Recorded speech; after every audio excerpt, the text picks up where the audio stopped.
Que la grâce du Seigneur soit notre partage dans le précieux nom de notre Seigneur et Sauveur Jésus-Christ et que le Saint-Esprit se manifeste davantage au milieu de son assemblée. Donc, je, nous allons commencer et je souhaiterais que le bien-aimé frère, le frère Landry, nous lise dans le livre de Philippe, chapitre 4.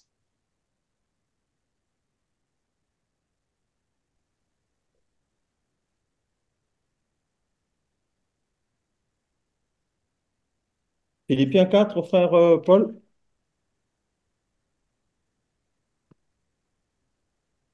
Hmm.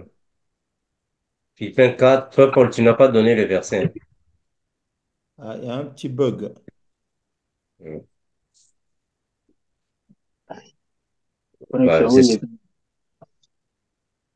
ça commence. bon, il vient de quitter. J'espère qu'il peut revenir.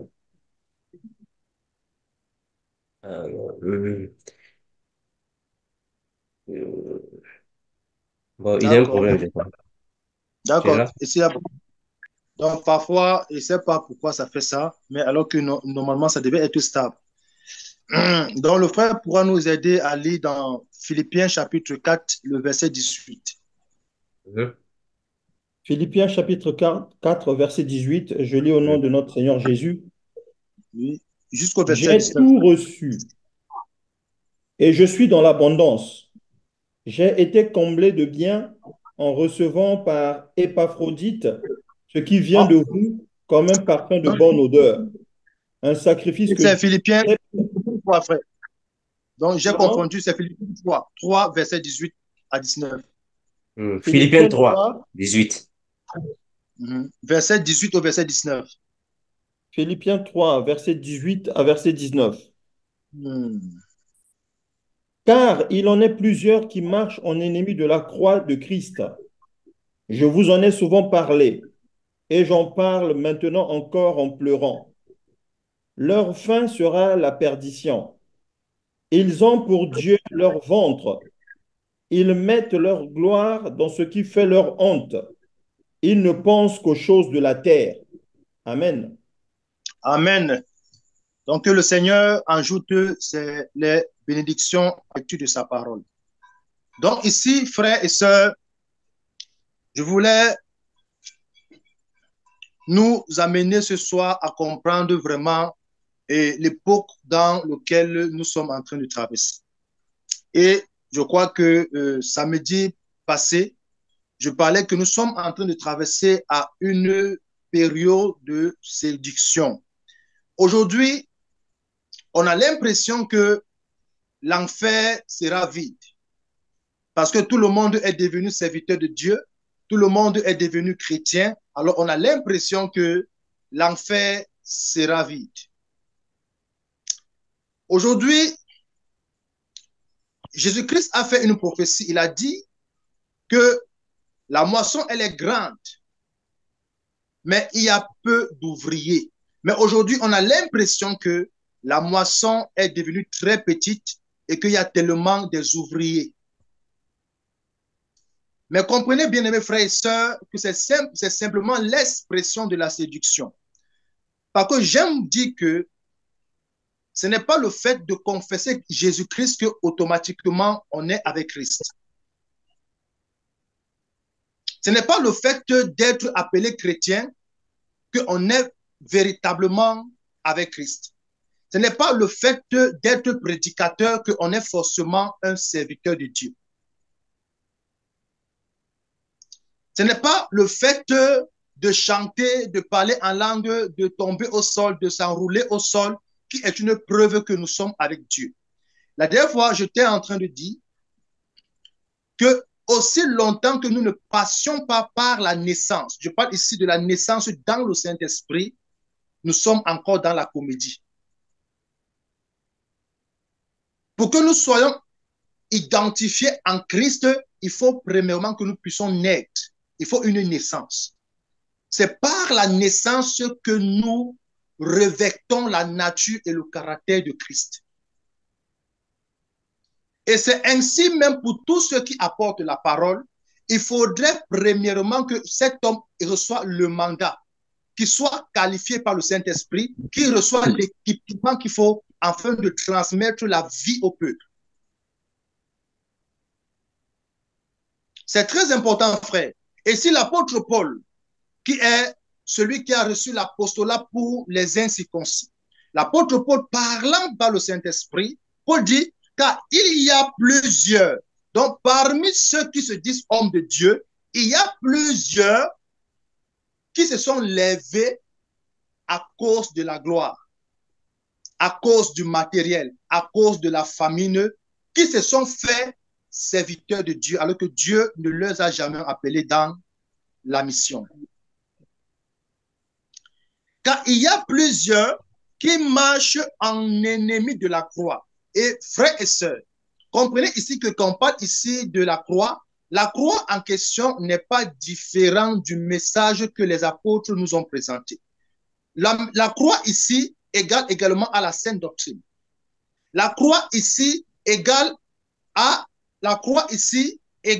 au fondement des apôtres. La croix ici égale au saint enseignement. Donc, si nous ne répétons pas, nous n'apportons pas le message que tel que les apôtres de Jésus nous ont enseigné, nous sommes ennemis de la croix. Aussi longtemps que nous n'apportons pas la vérité, telle que Christ l'a révélée au travers des apôtres, malgré notre éloquence, malgré nos acrobaties que nous pouvons faire dans les assemblées, nous sommes un ennemi de la croix. Parce que comprenez que, frère, la vie de Christ n'est que manifestée dans l'enseignement des apôtres. Il n'y a pas une autre vérité ailleurs. Frère, si nous quittons de ce que les apôtres nous ont enseigné, comprenez que, frère, nous sommes sincères, mais dans l'erreur. Amen. Nous sommes sincères dans l'erreur, car il y en a plusieurs qui marchent en ennemi de la croix de Christ. Je vous en ai souvent parlé. Vous voyez, Paul avait la coutume d'avertir l'assemblée des saints par rapport à l'introduction des faux frères et des faux prédicateurs au milieu d'eux. Et la dernière fois, j'étais en train de dire que vous n'allez jamais empêcher les faux prédicateurs d'être au milieu de vous. C'est impossible. Vous n'allez jamais empêcher les faux frères de venir au milieu de vous. Ils seront là, mais c'est à vous d'être éveillés afin que vous ne les laissez pas pervertir la vérité de Christ. Oui. Et pourquoi est-ce que l'apôtre Paul dit que je vous ai souvent dit cela? Le frère Landry va nous aider parce qu'on doit rentrer dans les Écritures pour comprendre que Paul, à plusieurs reprises, avait averti l'assemblée par rapport à l'introduction des faux frères et des faux prédicateurs. Le frère Landry pourra nous lire dans Romains chapitre 16, le verset 17.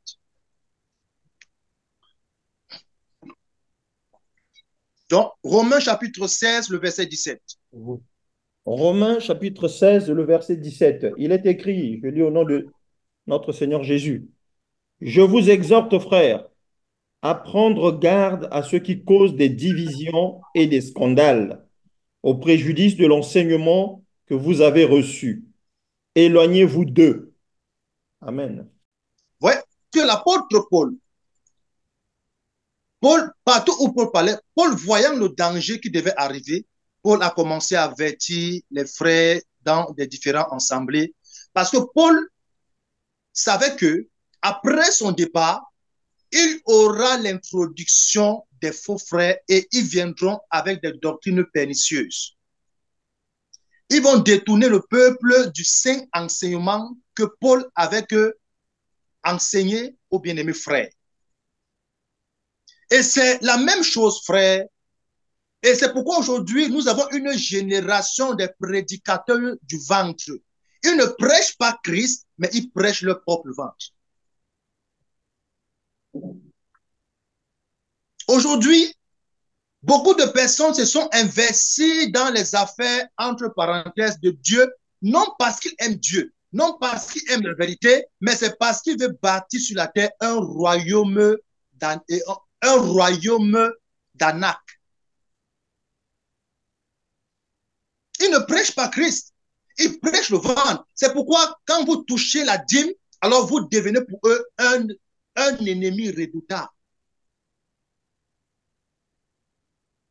Quand vous commencez à leur démontrer qu'en vérité, ce n'est pas ainsi que les apôtres ont prêché, alors vous devenez pour eux un ennemi redoutable. Et l'apôtre Paul dit qu'il y a des gens qui sont des ennemis de la croix. Et comprenez que, frères et sœurs, même au milieu de nous, un frère peut devenir un ennemi de la croix. C'est pourquoi j'aime dire que quand vous écoutez la prédication d'un frère, il faut apprendre à filtrer la prédication. Ne soyez pas comme des boucs, mais soyez comme des Bériens. Parce que les frères qui étaient aberrés n'étaient pas le genre qu'on dit que Jésus était noir, il dit oui, car maintenant, il faut commencer à marcher nu, il dit que oui. Non, tout ce que les apôtres les enseignaient, ils rentraient chez eux et ils examinaient si réellement ce que les apôtres ont dit était en conformité avec les Écritures. Et cela, ce n'est pas seulement pour les frères, y compris les sœurs. Les sœurs doivent s'imprégner dans la parole. Chaque frère et chaque sœur doit épouser la parole, doit aimer la parole, doit faire de la parole de Dieu une source de respiration. Paul dit, car il y a plusieurs qui marchent en ennemis de la croix de Christ, je vous en ai souvent parlé et je parle maintenant en pleurant. Paul parlait en pleurant. Paul parlait en pleurant parce que Paul savait le danger qui allait arriver. Paul savait qu'après lui, certains frères vont se lever parmi le peuple et ils vont commencer à prêcher des doctrines contraires à ce que Paul leur avait enseigné. Paul savait que parmi eux, beaucoup de personnes vont commencer à entrer dans les émotions surnaturelles, mettant cela au compte de Dieu. À savoir, une sœur va se lever et comme a dit, Dieu m'a dit de lundi à dimanche, frère, faites attention avec la distraction de certains frères. Paul savait que de tout allait naître. Les prophéties fabriquées allaient naître au milieu de l'assemblée. Paul savait que plusieurs personnes ne vont plus s'attacher à la parole, beaucoup vont s'attacher maintenant aux visions, aux songes, aux révélations, mais des révélations qui contredisent la doctrine. Paul leur a avertis. Donc plusieurs vont se lever, non étant amis de la croix, mais ils viendront comme les ennemis de la croix de Christ. Paul dit au verset 19, leur fin sera la perdition. Ils ont pour Dieu leur ventre. Donc, ils n'ont pas pour Dieu Christ, mais ils ont pour Dieu leur ventre.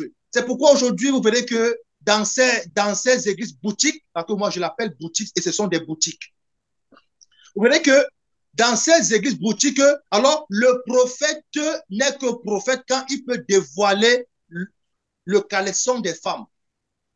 Il n'est que prophète quand il peut te dire que c'est ce que ta mère est sorcière. Pour l'humanité, c'est ce qu'on appelle homme de Dieu. Pour l'humanité, le prophète, c'est celui qui peut te révéler ton compte bancaire. C'est celui qui peut t'amener dans le renversement des autels. Mais quand nous regardons dans la doctrine apostolique, aucun apôtre nous a enseigné de partir renverser les autels de famille. Aucun apôtre nous a dit que si ton père est sorcier, il faut lui verser le feu. Et surtout un feu imaginaire. Mais selon la doctrine de Christ, Nous sommes appelés à aimer même nos ennemis. C'est ça la doctrine. Nous ne sommes pas ici appelés à tuer le sorcier, non, mais comprenez que quelqu'un peut être sorcier à cause de l'esprit de sorcellerie qui habite en lui. Le jour où il sera délivré, il ne pourra plus sortir dans son corps. Pourquoi? C'est l'esprit. Le combat n'est pas contre la chair et le sang, mais c'est contre les esprits. C'est pourquoi, frères et sœurs, si nous sommes dans la vérité et que nous prêchons la vérité, alors il y a une puissance qui est dans la parole de vérité. C'est une puissance qui libère.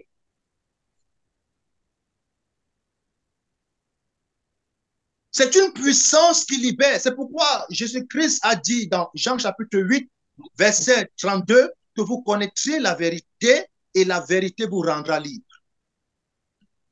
C'est la réception de la vérité, parce que la vérité égale à la parole, et la parole égale à Christ, et Christ égale à quoi? Christ égale tout simplement à la manifestation de Dieu. Vous connaîtrez la vérité, et la vérité vous affranchira. Mais aujourd'hui, nous avons une génération de féticheurs déguisés en hommes de Dieu.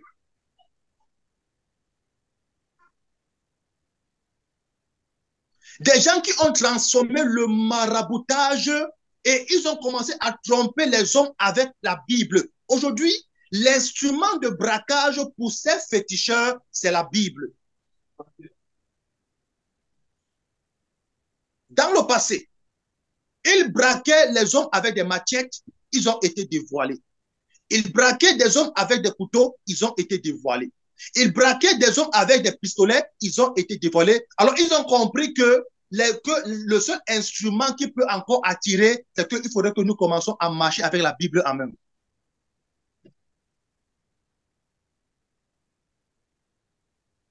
Et j'ai dit, frère, aujourd'hui, même Satan s'appelle Jésus.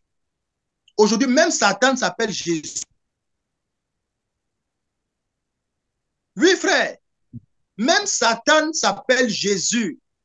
Allez dans les églises boutiques.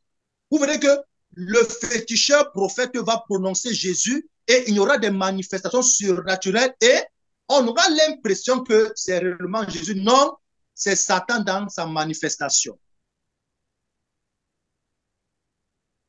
Parce que Jésus ne peut que se manifester. L'attraction entre le Saint-Esprit et l'homme, c'est la parole de vérité. C'est la parole de vérité qui attire l'esprit. Le Saint-Esprit ne peut pas se reposer dans le mensonge ou bien la fausse doctrine. Le Saint-Esprit se repose dans la vérité. Parce que lui-même, il est l'esprit de vérité. Donc, ils ont pour Dieu leur ventre. C'est pourquoi ils vont créer sous l'inspiration des démons les offrandes prophétiques, l'offrande du prophète, la sémence prophétique. Tu vois, tout ça, c'est l'évangile du ventre. Ce n'est pas de Christ, mes bien-aimés frères et sœurs. Aucun apôtre nous a enseigné les offrandes prophétiques. Aucun apôtre nous a enseigné la sémence du prophète. Non, aucun apôtre nous a enseigné de donner l'argent pour qu'on prie pour toi. Parce que Jésus-Christ a dit, Matthieu chapitre 10, verset 8, de la même manière que vous avez reçu gratuitement, donnez gratuitement. C'est la preuve, frère, que nous sommes dans une génération de féticheurs déguisés en hommes de Dieu. Et c'est la même chose que l'apôtre Paul va dire ici. Dans 2 Corinthiens chapitre 11, frère Landry, tu pourras nous aider là-bas, frère. 2 Corinthiens chapitre 11, le verset 12 à 13. 2 Corinthiens chapitre 11, verset 12 à 13. Oui, frère.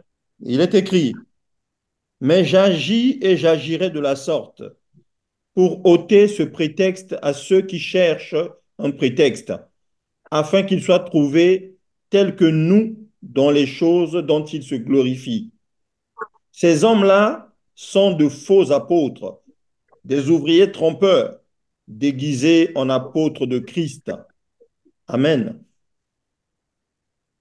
Verset 14.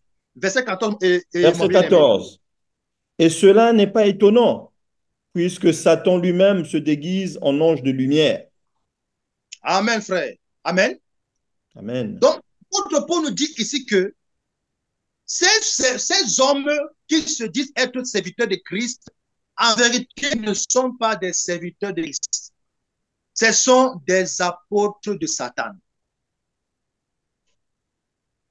Donc, ils viennent en vous sous l'aspect de l'humilité. Ils sont tellement gentils, ils vous présentent qu'ils sont tellement bien, ils aiment tellement Dieu, ils aiment tellement le troupeau, mais au-dedans d'eux, ce sont des ouvriers trompeurs.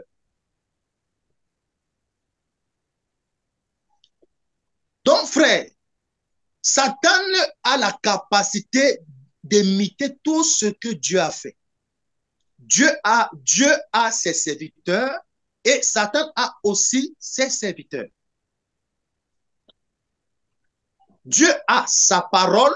Alors, le but de Satan, c'est que Satan va introduire ses serviteurs dans le but de pervertir la vérité.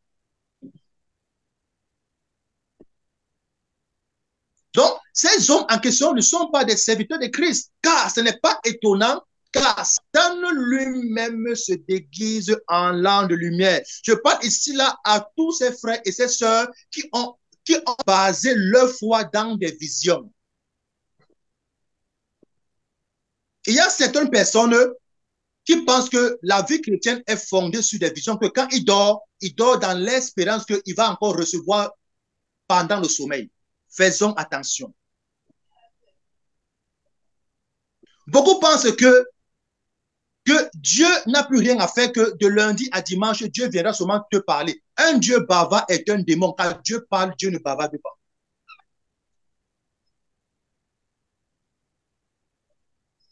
Donc, Satan se déguise en l'âge de lumière. Oui, frère, toute révélation, toute vision qu'on reçoit n'est pas forcément que ça vient de Dieu. C'est pourquoi nous devons prier le Seigneur, que le Saint-Esprit nous impute d'un puissant don de discernement des esprits. Toute vision qu'on reçoit n'est pas une preuve que réellement c'est Dieu. Car Satan ne peut venir sous la forme d'un ange, mais cependant, c'est le diable. C'est pourquoi nous ne basons pas notre foi sur les visions. Ce n'est pas la vision qui conduit une église, mais c'est la parole qui conduit l'église.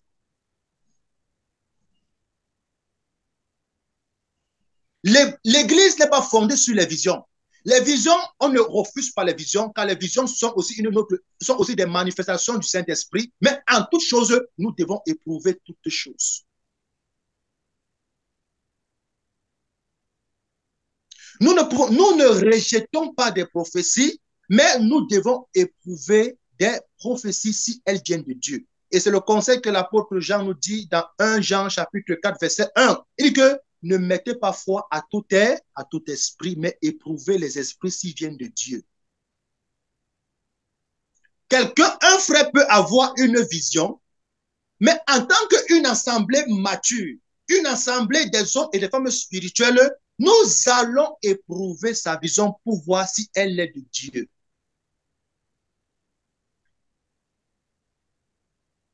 Un frère, qu'il soit n'importe qui, j'aime le dire, qu'il soit frère dans le corps de Christ, il n'y a pas que ce frère, lui, il est à part. Si le frère là dit des choses qui ne cadrent pas avec la sainte doctrine, nous devons aussi l'éprouver.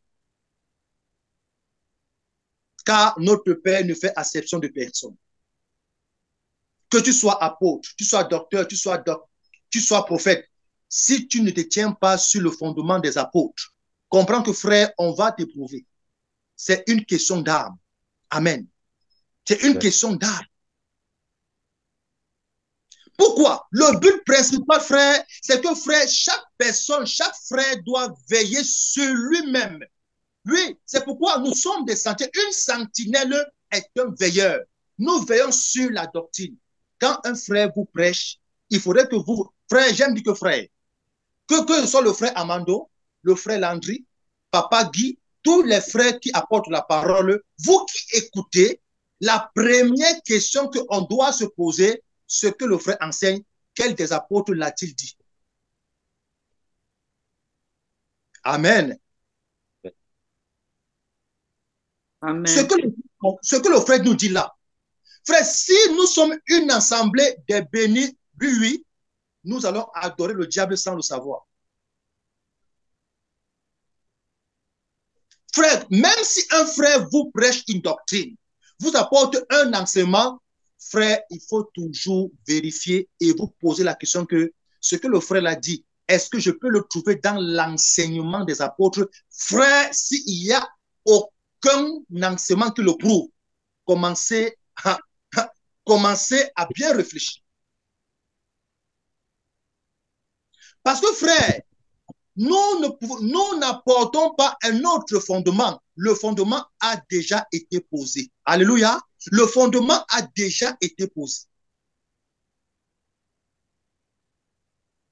Nous n'apportons pas une autre révélation qui viendra contredire le fondement. Mais en bâtissant sur le fondement, comme dit Paul, dans le frère Guy va nous aider dans 1 Corinthiens 3, verset 10 à 11. Frère Guy, 1 Corinthiens 3, verset 10 au verset 11. Donc, nous n'apportons pas un autre fondement. Même en confusant sur le fondement, si ton message n'a pas une affinité avec le fondement, non, c'est à jeter. 1 Corinthiens, verset 10 à 11, il est écrit, « Selon la grâce de Dieu qui m'a été donnée, j'ai posé le fondement comme un sage architecte, et un autre bâtit dessus. Mais que chacun prenne garde à la manière dont il bâtit dessus, car personne ne peut poser un autre fondement. »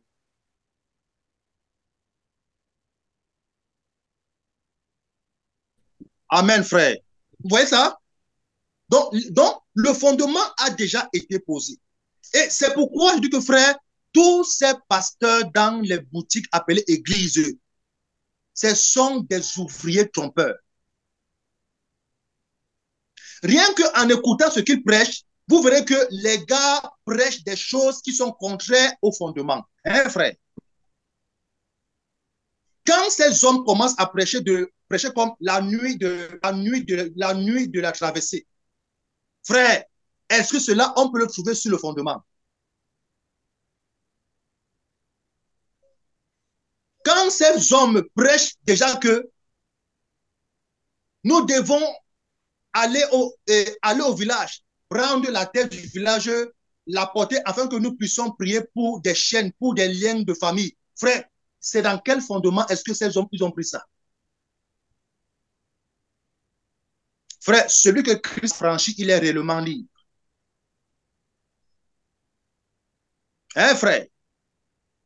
Donc, celui que Christ a franchi, il est réellement libre. Si le Fils de l'homme vous a franchi, ce n'est pas que vous serez libre, hein, mais c'est que vous êtes libre. Romains chapitre 8, verset 1. Il y a maintenant, pas demain, il y a maintenant aucune condamnation pour ceux qui sont en Jésus-Christ. Pourquoi?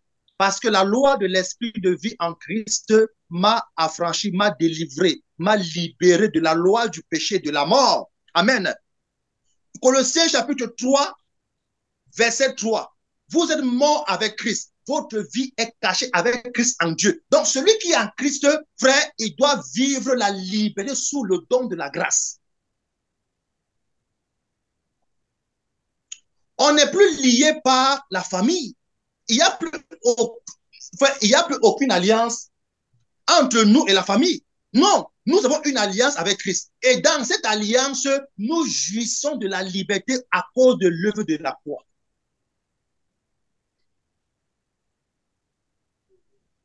Christ nous a franchis, frère. Pourquoi est-ce que nous voulons encore retourner dans la servitude des hommes? On veut être encore esclaves des hommes, comme on voit dans les églises. Les fidèles sont devenus des esclaves des pasteurs.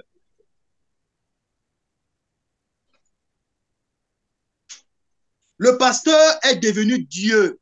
Que quand le pasteur entre dans l'assemblée, on se met en genoux. Quel des apôtres est entré dans l'église de Jérusalem, de Corinthe, et les frères se sont mis en genoux? Alléluia. Oui, c'est pourquoi vous verrez que frère, l'apôtre Paul nous dira ici dans Galates, le frère va nous aider, hein, dans Galates chapitre 1, le verset 8 à 9.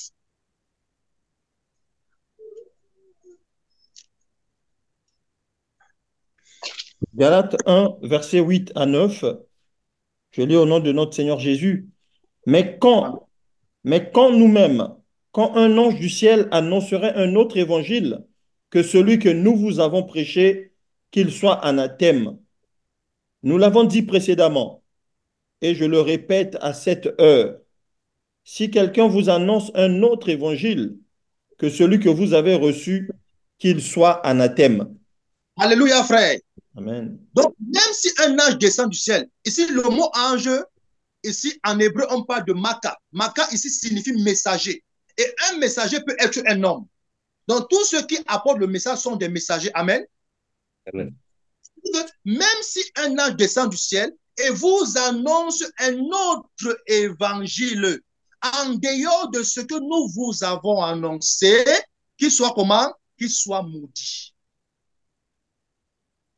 Frère, si un frère se fait parmi nous et nous prêche un autre évangile, il faut le regarder comme une malédiction. C'est la vérité.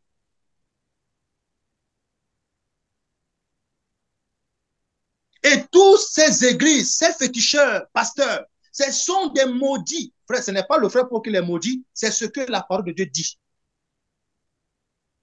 Que si quelqu'un se nommant prédicateur vous apporte un autre évangile que les apôtres n'ont pas enseigné, regardez-le comme un maudit. Même s'il fait les miracles, même s'il ramène les morts en vie, c'est un maudit sous la puissance des ténèbres. Parce que, bien-aimés frères, Dieu ne viendra pas confirmer le mensonge. Dieu vient confirmer la pureté de l'évangile. Alléluia. Et c'est la preuve que toutes ces églises avaient le miracle. C'est une distraction, une organisation satane. Dieu n'est pas dans ces églises-là, frère. C'est Satan qui est auteur de tout ce qu'on appelle église. Car dans la vraie église de Christ, alors, on est bâti sur le fondement des apôtres et le Saint-Esprit vient confirmer la vérité. Amen. Oui, frère, parce que la vraie église, l'église de Christ est bâtie sur quoi? Sur le fondement des apôtres. Frère dit, aujourd'hui, on va beaucoup lire parce que la parole de Dieu doit être pour nous une référence finale. Alléluia. Amen. Amen. Ok, frère Guy, on va retourner dans Actes chapitre 2, verset 42. On voit alors sur quoi est bâtie la vraie église. Et vous devez comprendre que ce sont des féticheurs. Leur ensemble n'est pas bâti dans ce fondement, mais c'est bâti sur le pasteur. Acte 2, verset 42, frère. Verset 42, il est écrit, « Ils persévéraient dans l'enseignement des apôtres, dans la communion fraternelle, dans la fraction du pain et dans les prières. » Alléluia. Amen. Et quand nous remontons au verset 41, on dit que tous ceux qui avaient cru, comme toi et moi, on a cru en Christ, non? Tous ceux qui avaient cru persévèrent dans quoi? Dans l'enseignement des apôtres. Vous voyez? Donc, l'église de Jésus-Christ, l'église qui a été annoncée dans Matthieu chapitre 16, verset 15 à 19, est bâtie sur le fondement des apôtres. Et ce n'est pas l'église d'un frère, mais c'est Christ, c'est la propriété de Christ. Ce n'est pas l'église du frère Amando, ce n'est pas l'église du frère Landry, l'église du frère Guy, mais c'est l'église de Jésus. Ce n'est pas votre église, c'est pour Christ. C'est lui qui est le chef et la tête. Donc aujourd'hui, on voit ces féticheurs que l'apôtre Paul appelle ici que des ouvriers trompeurs. Il peut se tenir, il dit que ce sont mes brebis. Ce ne sont pas, non, non, non. Dans l'église de Christ, on n'est pas la brebis du pasteur. On est la brebis de Jésus. La parole de Dieu elle est claire. Jean chapitre 10, verset 27. Il dit que mes brebis, amen, il dit que mes brebis entendront ma voix et elles me suivront. Donc, en vérité, le pasteur, un frère qui a eu le ministère, dans l'église, il est le garant des biens de Dieu. Donc, il garde ce qui appartient à Dieu. C'est pourquoi un vrai prédicateur doit toujours doiter le peuple vers Christ. Mais aujourd'hui, dans ces églises de Satan, le pasteur, quand il fait le miracle, il dira que c'est moi qui a fait le miracle. C'est moi qui a fait le miracle. Non, c'est pas ma prière que tu as. C'est la preuve que c'est un féticheur, ce n'est pas un homme de Dieu. Parce qu'un vrai pasteur, un appelé de Dieu, un vrai ministre de Dieu, frère, même s'il y a un miracle, il va toujours glorifier son Seigneur. Oui. Il va toujours présenter que non, frère, j'aime parler avec les preuves bibliques. Rentrons dans Acte 3. On verra alors que c'était des vrais hommes de Dieu. Acte 3.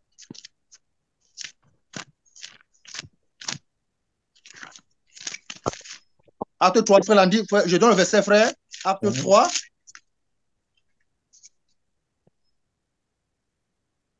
Acte 3, le verset 13 au verset 17.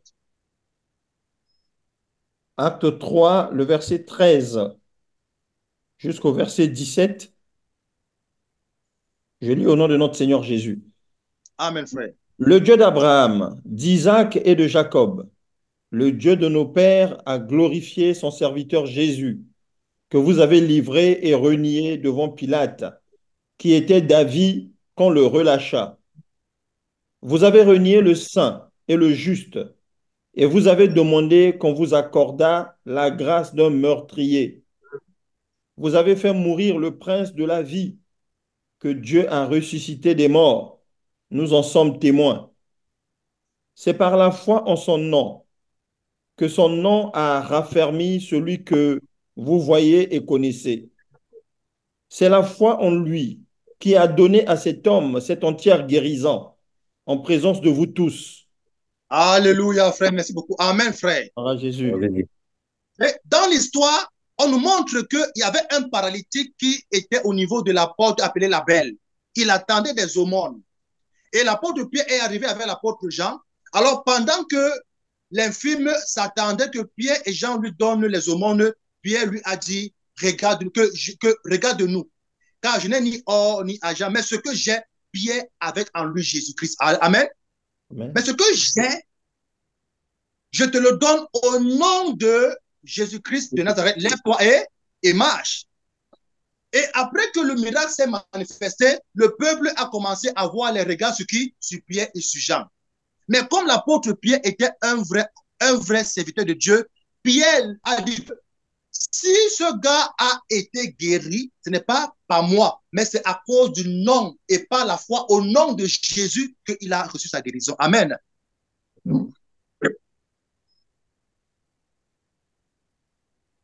Donc, l'apôtre Pierre ne s'est pas présenté, mais Pierre a présenté celui qui l'a envoyé. Pierre a présenté Christ. Mais regardez ces féticheurs. Quand il y a un miracle, les fidèles vont l'élever au ciel. Ils vont l'applaudir, ils vont l'élever à la dimension de Dieu. C'est lui qui a fait. Et c'est pourquoi aujourd'hui, vous faites. Aujourd'hui, il y a un constat que quand vous êtes face à l'un de leurs fidèles, ils vont toujours, dans leur bouche, il y a le nom du pasteur, mon daddy, mon prophète. Où est Jésus? Alléluia. Où est Jésus? Ils ont dompté l'assemblée qu'aujourd'hui l'assemblée ne juge que par leur nom. Mais la vraie église, l'église, la véritable église, l'église de Christ ne peut que se réjouir de la manifestation.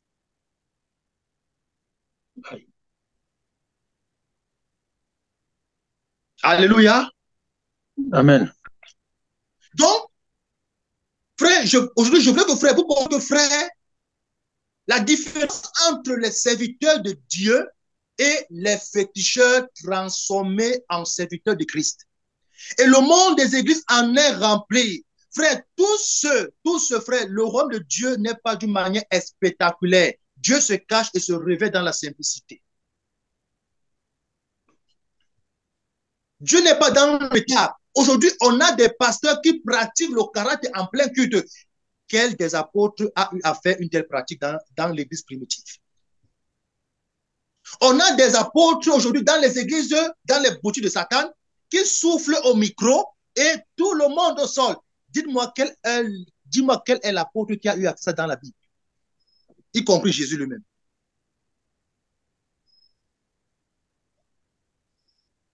Aujourd'hui, on a des apôtres qui ont même des protocoles, ils ont des gardes de corps. Dites-moi, Jésus-Christ qui était le roi des rois?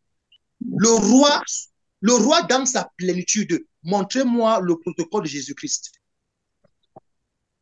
Montrez-moi le protocole de Paul. Montrez-moi le protocole de Pierre. Montrez-moi le protocole de Jacques. Notre protocole est le Saint-Esprit.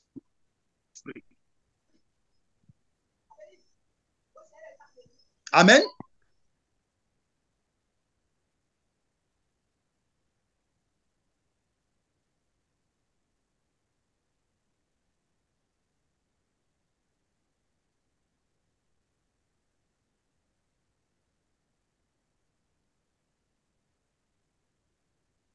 Tu as fermé ton micro.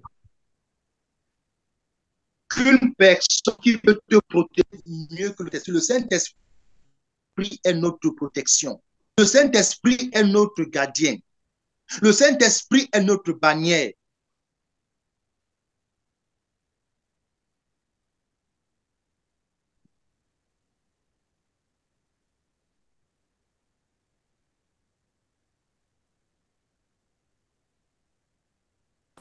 Ne recherchez pas des esprits, ne recherchez pas des prophètes en onction, mais courez vers un frère qui vous prêtera les paroles de la vie éternelle.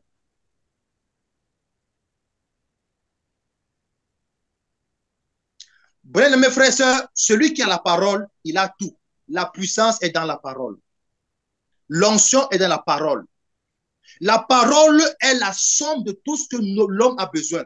Frère, tout ce qu'on a besoin se cache dans la parole. Donc, celui qui a la parole, il a tout. C'est pourquoi l'apôtre Paul dit, frère Guy, tu nous aideras encore à lire, frère. Dans 1 Corinthiens 3, verset 21, frère. 1 Corinthiens 3, verset 21, tout est dans la parole. Oui, frère. 1 Corinthiens 3, verset 21, il est écrit que personne donc ne mette sa gloire dans des hommes, car tout est à vous. Amen. Alléluia. Amen. Que personne ne met sa gloire dans les hommes, que personne ne met son espérance dans l'homme. Non.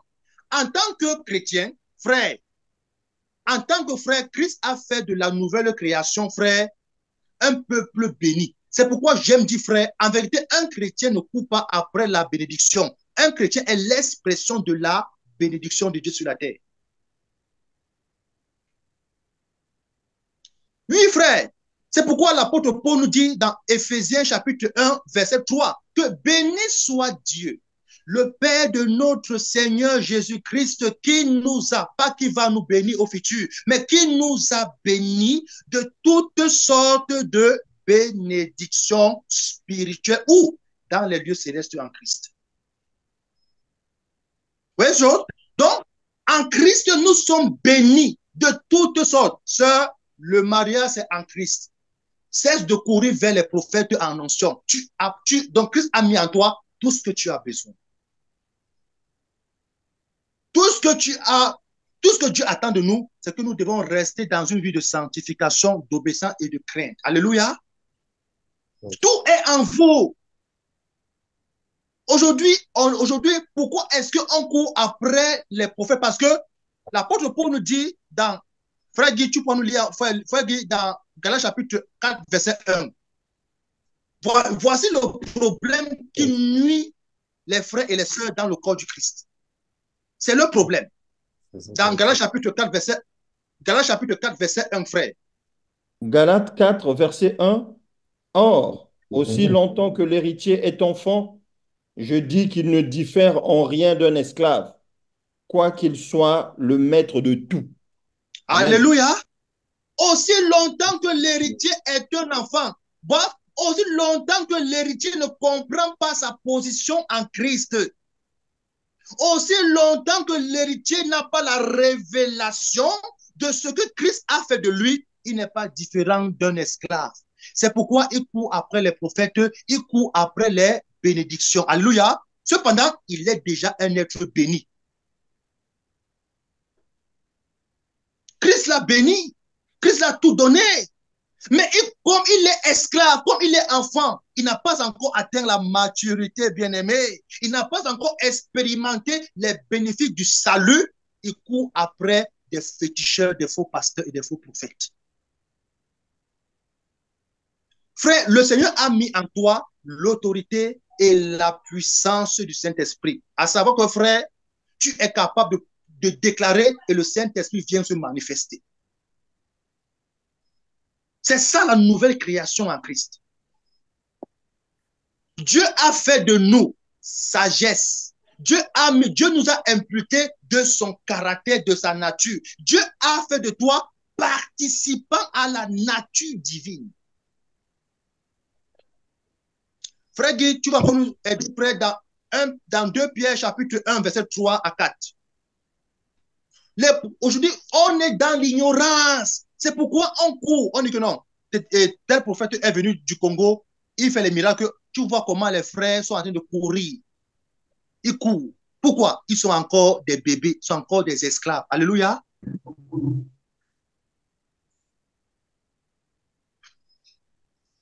« 2 Pierre chapitre 1, verset 4. Gloire à Dieu. Alléluia. 2 Pierre, chapitre 1, verset 4. 3 à 4. Verset 3 à 4. Comme sa divine puissance nous a donné tout ce qui contribue à la vie et à la piété, au moyen de la connaissance de celui qui nous a appelés par sa propre gloire et par sa vertu, lesquels nous assurent de sa part les plus grandes et les plus précieuses promesses, afin que par elles vous deveniez participants de la nature divine, en fuyant la corruption qui existe dans le monde par la convoitise. Amen, amen. Vous voyez, frère, c'est ça la parole, frère.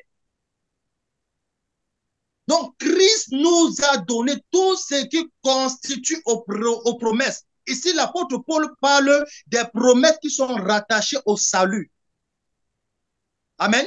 Dans le salut, il y a ce qu'on appelle les bénéfices du salut. Dans le salut, on a la délivrance. Amen. Dans le salut, on a la guérison divine. Dans le salut, on a la liberté, on a la paix, on a la joie du Saint-Esprit. Donc, le salut contient tous les bénéfices que Christ a déposés à l'intérieur. Donc, quand on reçoit le salut, quand nous naissons du Saint-Esprit, parce que le salut, c'est la naissance dans le Saint-Esprit. Donc, frère, prends ton baptême. Parle en langue de lundi à dimanche. Mais si tu n'es pas né du Saint-Esprit, tu es un païen. Amen. Amen. Oui, prends ton baptême. Viens chaque jour au GEC. Respecte les réunions. Mais si tu n'es pas né du Saint-Esprit, tu as encore la nature d'un païen.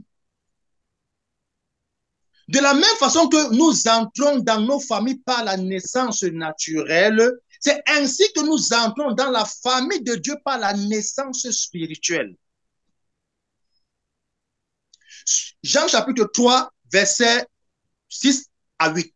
Ce qui est né de la chair est chair. Alléluia. Et ce qui est né de l'esprit est esprit. Non. Les promesses du salut, ce n'est pas pour tout le monde, mais c'est pour ceux que Dieu a préconnus, ceux que Dieu a appelés, Dieu a glorifiés et Dieu les a engendrés selon sa propre volonté. C'est eux qui doivent entrer maintenant en possession des bénéfices du salut.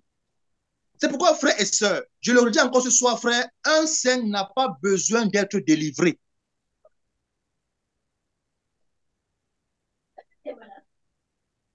saint. Aujourd'hui, aujourd'hui, je m'étonne que dans les églises, les gens qui disent qu'ils sont saints, chrétiens, c'est eux qui passent chaque jour dans la délivrance. C'est une autre distraction de Satan.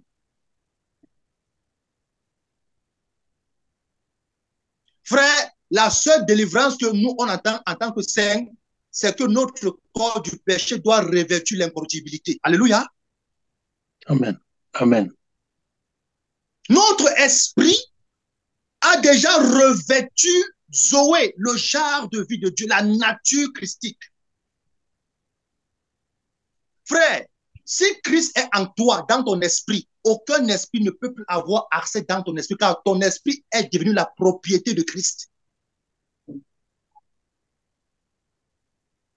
Et l'apôtre Paul est clair, dans 2 Corinthiens chapitre 6, verset 14 à 18, dit que quel rapport y a-t-il entre Christ et Bélial? Amen.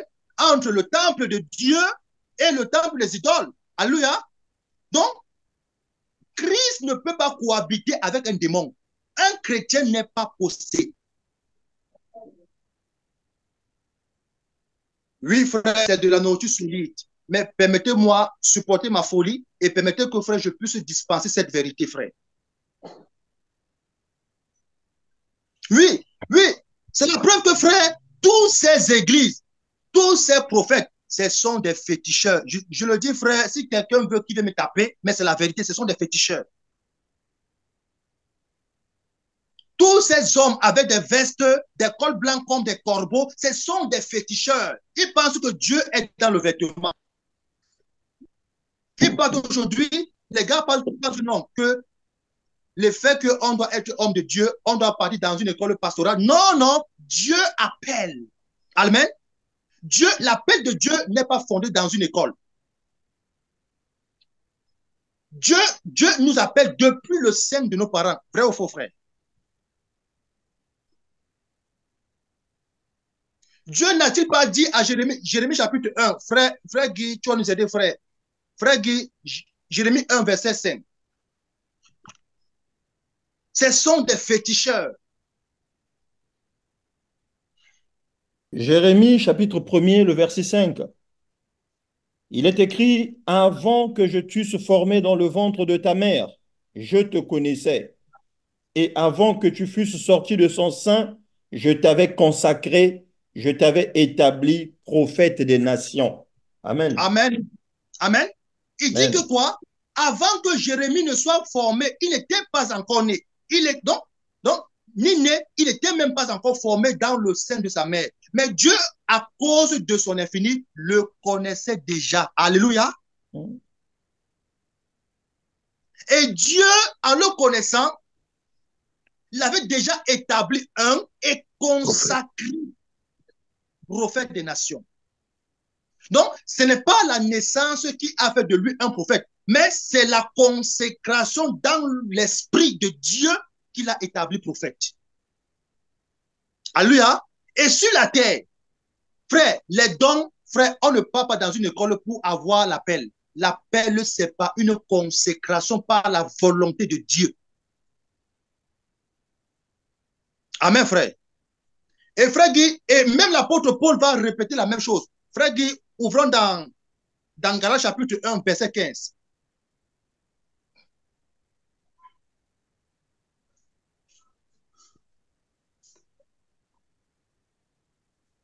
Galates 1, verset 15. Il est écrit, « Mais lorsqu'il plut à celui qui m'avait mis à part dès le sein de ma mère et qui m'a appelé par sa grâce, de révéler en moi son Fils, afin que je l'annonçasse parmi les païens, aussitôt je ne consultais ni la chair ni le sang. Et je ne montais point à Jérusalem vers ceux qui furent apôtres avant moi, mais je partis pour l'Arabie, puis je revins encore à Damas. Amen. L'apôtre Paul dit que quand les temps sont arrivés, celui qui l'avait mis où? À part. Alléluia. Dans le sein de sa mère et qu'il avait appelé. Parce que ici, là, quand vous prenez ce contexte, on peut dire quand vous prenez ce contexte, ici, quand l'apôtre parle d'appel, Paul ne parle pas, parce que comprenez que frère, il y a deux types d'appels. il y a l'appel du salut, il y a l'appel dans le service. Amen. Il y a l'appel du salut. Pourquoi l'apôtre Paul dit, Romains chapitre 8, le verset 32 et 30, il dit que ceux qu'il a préconnus, il les a aussi appelés. Et ceux qu'il a appelés, il les a aussi justifiés. Et ceux qu'il a justifiés, il les a aussi glorifiés. Là-bas, on parle de l'appel du salut. Donc Dieu t'appelle pour te sauver. Amen. Mais maintenant, quand Dieu t'appelle, alors il y a maintenant la vocation dans le service, dans l'assemblée. Amen. Donc cela, il n'est pas dans une école où tu peux faire une formation et que tu deviens pasteur. Tu deviendras un pasteur selon le cœur du diable. Ce n'est pas Dieu. Alléluia. Tu deviendras un pasteur. Pourquoi? Pour dire que, non, frère Guy, bientôt je m'arrête parce que, frère, on a beaucoup à lire.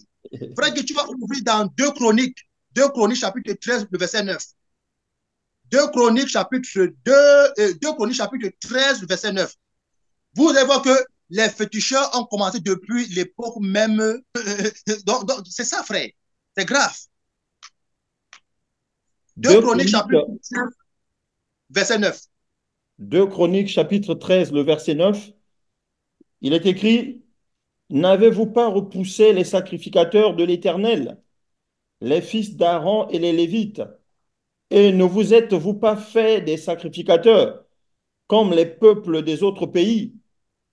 Quiconque venait avec un jeune taureau et 7 béliers, afin d'être consacré, devenait sacrificateur de ce qui n'est point de Dieu. » Alléluia. Vous voyez Amen. ça? Non, les gars ont chassé les vrais appelés de Dieu. Ils disent que non, vous prêchez des choses qui ne nous arrangent pas. Pourquoi est-ce que vous prêchez des choses que le peuple n'aime pas? Donc, on vous chasse. Les gars disent que partez.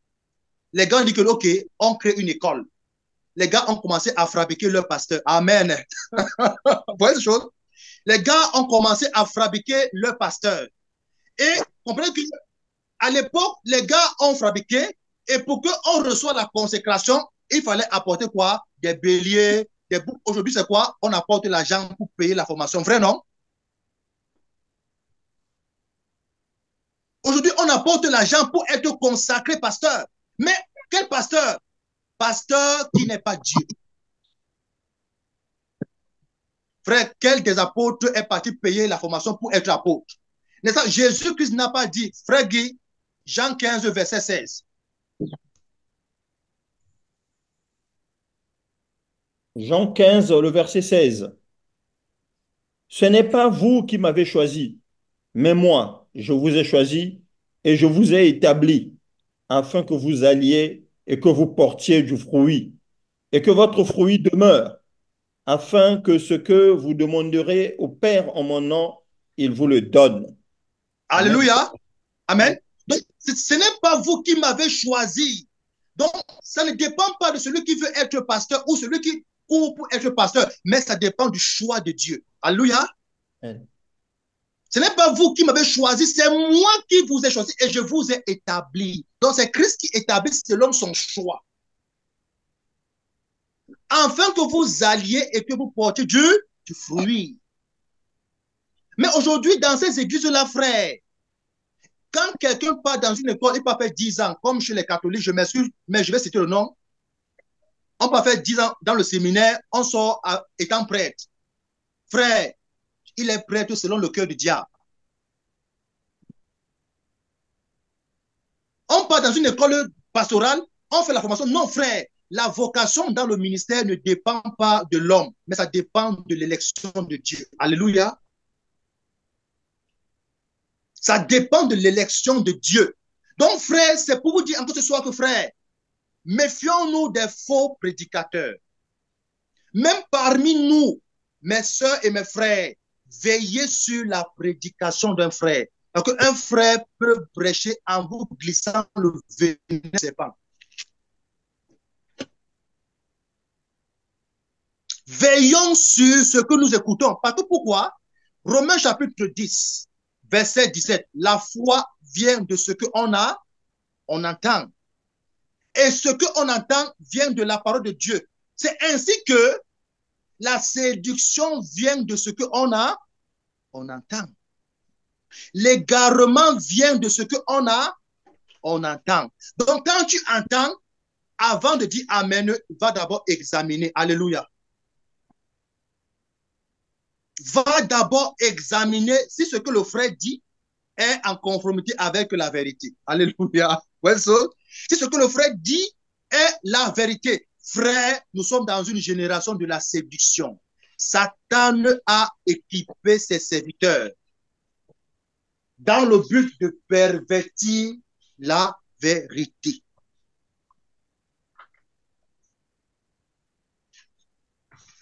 Alléluia. Oui.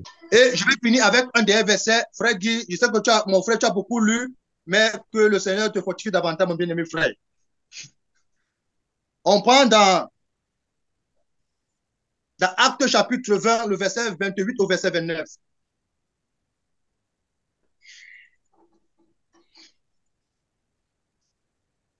Acte 8.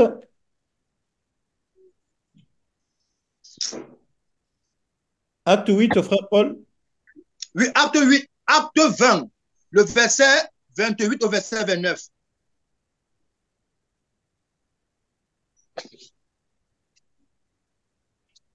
Acte 8, le verset 20, 28 à 29. Hein?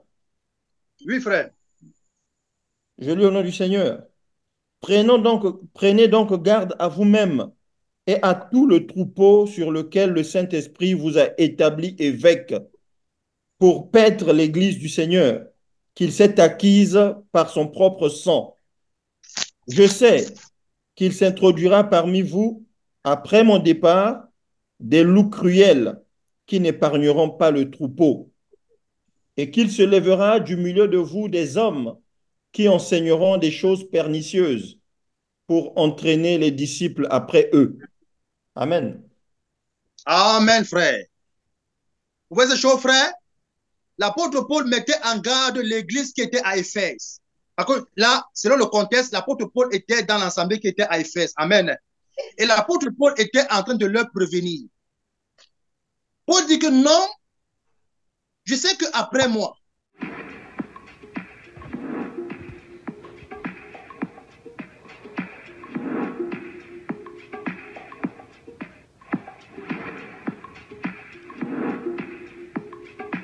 Stay focused.